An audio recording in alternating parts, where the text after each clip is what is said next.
ukuthi khona longenako. Jesus, amen.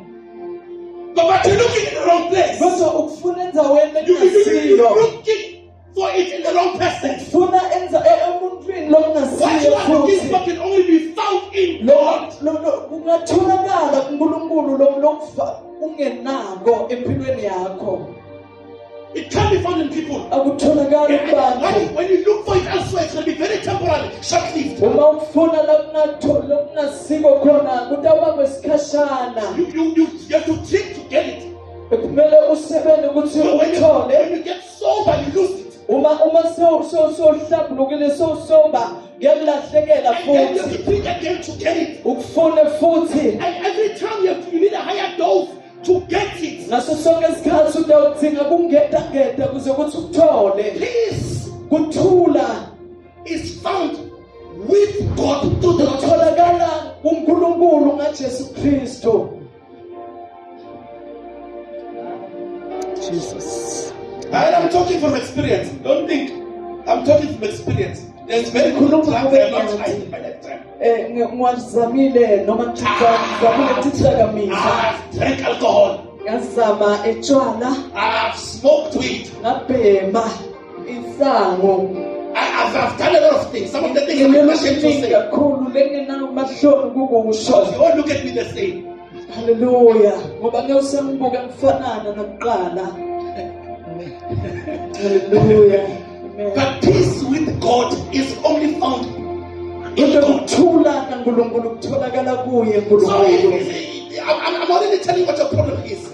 Sengikutshelile ukuthi inkinga yakho yini. And tonight you'll have a problem. You'll have a problem whether you choose to go home again, not be at peace with God, or you want to establish peace with God. Ubuyele ekhaya ungenako ukuthula naNkulunkulu noma ubuyele ekhaya ukuthula naNkulunkulu. And it's God, and it's up to you. Kukuwe.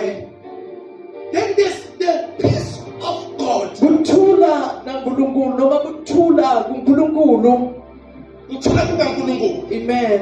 Kuthula kwaNkulunkulu. Sikhuluma ngokuthula kaNkulunkulu, manje sikhuluma ngokuthula, besikhuluma ngokuthula noNkulunkulu, manje sikhuluma ngokuthula kukaNkulunkulu. Amen. The peace of God. Kuthula kwaNkulunkulu. Now this one is a peace that you get from your daily walk with God in obedience. Lokuthola ngekuthi uhambe umlalela uNkulunkulu. Peace with God as you obey. Kuthula kwaNkulunkulu usamlalela uNkulunkulu makakhuluma. Or disobey. Nokungalaleli. This peace is a voice. Lokuthula lokhu kuliphimbo. You see. You know the TV remote. I-remote ye-TV. It has a button. Ne-button. It's called standby. Libitwa ngokuthi standby. That is the normal state of the TV. Ngendlela i-TV ingayo. Before you change anything, Emva kokuba ushintshe lutho laphayani. it's called standby. Ibitwa ngokuthi standby. Now, default. Noma i-default. Now, for the believer, the child of God. Likholwa noma umfana Now I'm waNkulunkulu. talking about those who have the peace. Who have peace Sikhuluma ngalaba lebanekuthula. with God. Lebanekuthula naNkulunkulu.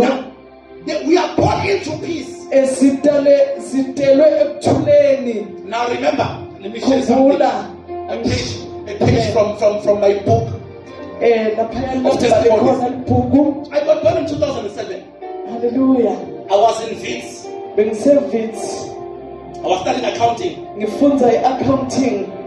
You know how I got born again was very funny. Kuyahlekisa kakhulu indlela lengitala kabusha ngayo. My then girlfriend I-girlfriend yami ngaleso sikhathi invited me to church. wangimema ukuthi ngiye ebandleni enkonzweni. Trying to change me to become a better boyfriend.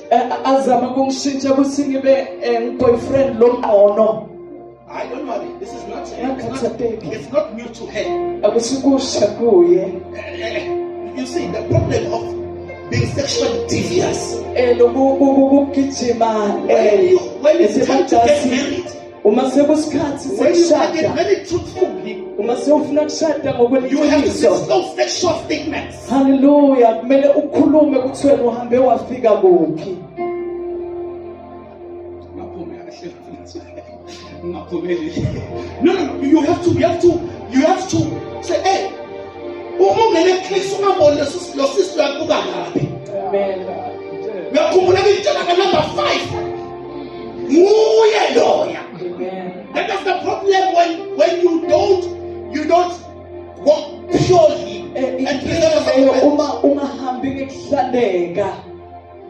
You have to disclose. Kumele ukhulume. Otherwise, if you hide, Uma ubhata, the enemy will use what you fail to disclose. Utawusebenzisa lo kwenda muva. It will be like you are hiding from the start. Kufana nokuthi uyabhata wena. Amen. Hallelujah. I'm helping those who are saying, hey, black shot. Amen. Sita labantu bathi bafuna kushada. Start living for Christ. Etala uphilele Kristu. You are fine.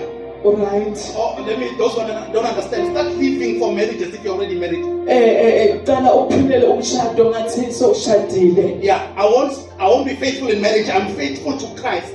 Ngithembele kuKristu. Yeah, before I get married. Phambi kokuba ngishade. Because that's what the command of my body. Ngobe ngilokhu kushoko ngemtimba I'm wami. also faithful to my future husband now. Ngithembekile kumyeni wami I'm lekaseta faithful to my future kumanje. wife now. Ngithembekile kunkosikazi wami lekaseta kumanje. Otherwise, the enemy already has things he's planning to use against you. Because when you get married, you will get married on the foundation of lies. Hallelujah. Amen. Alright, so she invites me. I go to sit in Apostle,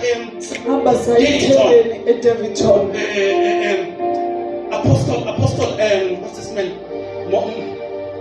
I'm forgetting his name. Okay, they preach, I get born again. I go to the front crying. The only one who goes to the front. I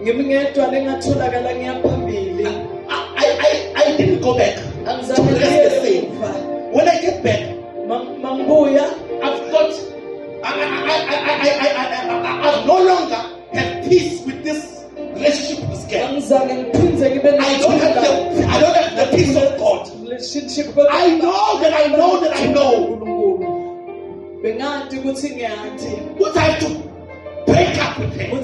Nobody had to tell me. I knew the peace I don't have. It's because there's something that I need to do in order for me to have it. I had peace with God because I was not born again. But I didn't have the peace of God because I was not walking in obedience to God's way. So I break up with him. She says to me, no, man. No, you born again, I'm born again.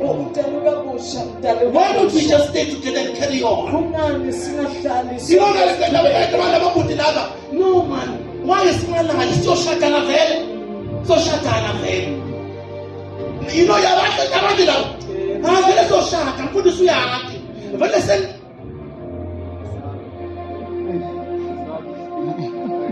I'm trying to help somebody. I'm for this man. I'm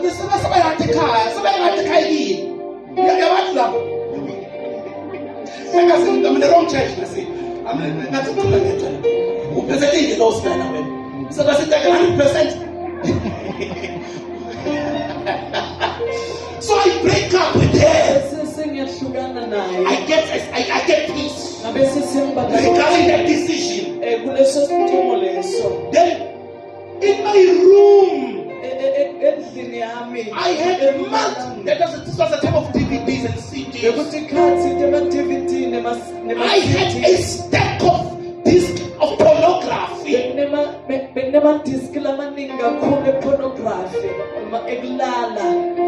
That you used to buy a Nelson Mandela bridge.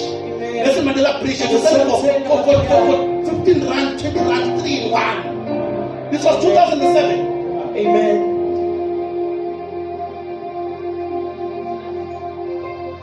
When I look at it, peace leaves me. Hallelujah. I knew the voice of God's peace.